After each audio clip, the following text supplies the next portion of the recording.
بسم اللہ الرحمن الرحیم۔ ایسے قارئین کی تعداد کم نہیں جنہیں یہ مسئلہ پریشان کیے ہوئے ہے کہ ہمارے ہاں غلیظ کہانیوں کے سوا رہ ہی کیا گیا ہے۔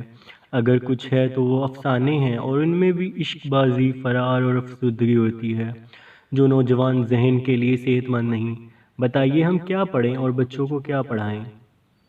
جوان ہو یا بوڑھا، وہ ایسی کہانیاں پسند کرتا ہے جن میں کچھ تفریح مواد ہو، سنسنی ہو، سسپینس ہو، اور ان میں ذرا سی ہنگامہ آرائی بھی ہو، اور جو جذبات میں ہلچل برپا کر دے۔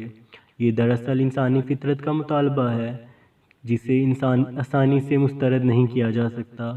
قارئین کی اسی کمزوری کو اسلام دشمن ناصر نے اپنے مقصد کے لیے استعمال کیا ہے، اور پاکستان کے زرپرست ناشر اور ادیب اسی سے ہی پیسہ کما رہے ہیں۔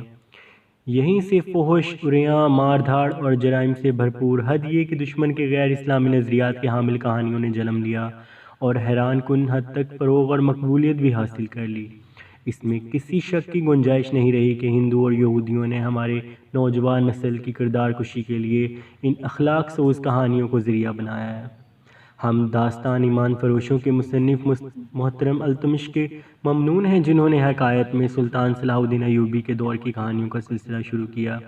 ہم ان کی پہلی کتاب کی 8 کہانیاں پیش کر رہے ہیں۔ ان میں آپ کو وہ تمام لوازمات ملیں گے جو آپ کے اور نوجوان نسل کے مطالبے کی تسکین کریں گے، اور ساتھ ہی ساتھ اس قومی جذبے کو بھی زندہ اور بیدار کریں گے جسے ہمارا دشمن پرلذت کہانیوں کے ذریعے ختم کرنے کی کوششوں میں مصروف ہے۔ ان 8 کہانیوں کے متعلق مختصراً کچھ عرض کر دینا ضروری ہے۔ اسلام کے عظیم مجاہد اور عزم اسلام کے پاسبان صلاح الدین ایوبی کے دور میں جتنی اسلام کش سازشیں ہوتی ہیں اور اتنی ہی کسی دور میں نہیں ہوئی۔ صلیبیوں اور یہودیوں نے مسلمان امراء، فوجی کمانڈروں کو ہاتھ میں لے کر سلطان صلاح الدین ایوبی اور نور الدین زنگی کے خلاف استعمال کرنے کے لیے جہاں بے دری و دولت استعمال کی، وہاں اپنی جوان اور خوبصورت لڑکیوں کو خصوصی ٹریننگ دے کر مکمل بے حیائی سے استعمال کیا۔ انہوں نے دیکھ لیا تھا کہ سلطان صلاح الدین ایوبی کو میدان جنگ میں شکست دینا آسان نہیں۔ سلطان ایوبی کا طریقہ جنگ ایسا تھا کہ صلیبی جنگی طاقت کے افراط اور برتری کے باوجود شکست کھا جاتے تھے۔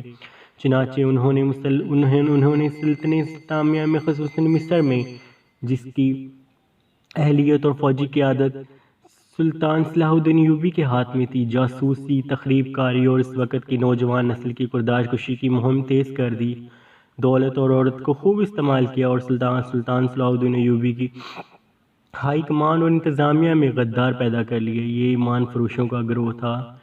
سلطان صلاح الدین ایوبی کو ایک جنگ تو میدان میں لڑنی پڑی۔ یہ بڑے بڑے مارکوں کا سلسلہ تھا جو صلیبی جنگوں کے نام سے ہم تک پہنچا، مگر اس جنگ کی کوئی تفصیل ہم تک نہ پہنچی جو سلطان ایوبی نے صلیبی جاسوسوں میں، جن میں حسین لڑکیاں تھیں اور حسن بن صبا کے پیشہ ور قاتل بھی شامل تھے، کے خلاف لڑی۔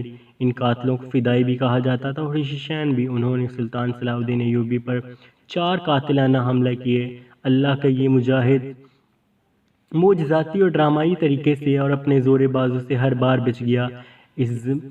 اس زمین دوز صلیبی جنگ نے ان کہانیوں کو جنم دیا جن میں سے 8 پیش کی جا رہی ہیں۔ تاریخ کی یہ حقیقی داستانیں تفصیلات کی طوالت کی وجہ سے باقاعدہ تاریخ میں نہ آ سکیں، اور اسی لیے بھی مورخوں کی نظر زمین کے نیچے اور پردوں کے پیچھے نہیں جایا کرتی۔ ایسی کہانیاں متعلقہ دور کے وقار نگاروں کی تحریروں میں محفوظ ہو جاتی ہیں یا عینی شاہد بیان کرتے ہیں، اور یہ سینہ بسینہ نسل بنسل سنی سنائی جاتی اور زندہ رہتی ہیں۔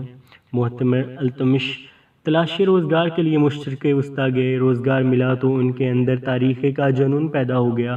گزشتہ 12 سالوں میں انہوں نے متعدد اسلامی ممالک کی لائبریریوں کے سطوروں میں وہ کاغذات ڈھونڈ نکالے جنہیں بیکار سمجھ کے وہاں پھینک دیا گیا تھا۔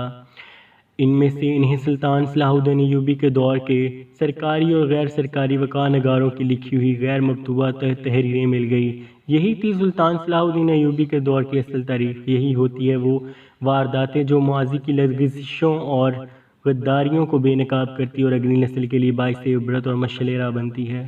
ان وقار نگاروں کے علاوہ محترم التمش نے جن مورخوں کی تحریروں سے تفصیلی واقعات حاصل کیے ہیں، ان میں لین پول، ولیم آف ٹائر، قاضی بہاؤالدین شداد، محمد فرید الوید اور دیگر شامل ہیں۔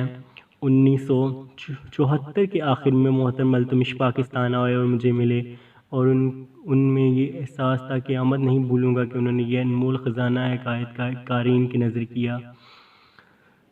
تو اب ہم ان 8 کہانیوں کی طرف بڑھیں گے جس میں تحریک اپنے آپ کو دہرا رہی ہے اور سلطان صلاح الدین ایوبی کو پکار رہی ہے۔ شکریہ۔ اگلی کہانی جاننے کے لیے ہمارا چینل سبسکرائب کیجیے اور ویڈیو کو لائک کیجیے۔ بہت بہت شکریہ۔